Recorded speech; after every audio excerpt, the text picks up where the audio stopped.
Welcome to this session. Today, we establish a rigorous framework for identifying the generational patterns that shape our lives. Our goal is to move beyond unconscious behavior and recognize the scripts we have inherited from our predecessors. We will use a 5-point diagnostic tool to begin this process. Most people don't realize they are living a script written by their ancestors. We call this the identity checklist.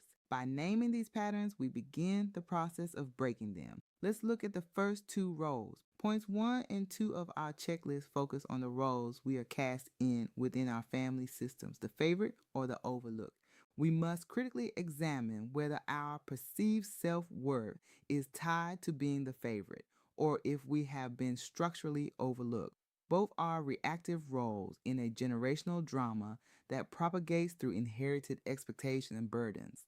Next, we examine emotional reactivity through points 3 and 4, the nature of your anger and your perception of others' success.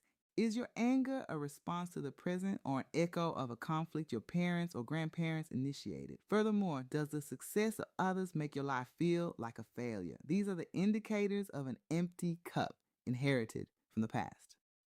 Point 5 addresses the most functional indicator of a generational cycle, the inability to maintain peaceful communication during conflict. If you find yourself unable to speak peacefully to those who trigger your insecurities, you are likely trapped in a reactive generational loop. Recognizing this trigger is the first step toward disengaging from the cycle. The fundamental principle of this work is that transformation requires a mirror, not a hammer. You cannot break what you are unwilling to name. Identifying the cycle is the act of naming it.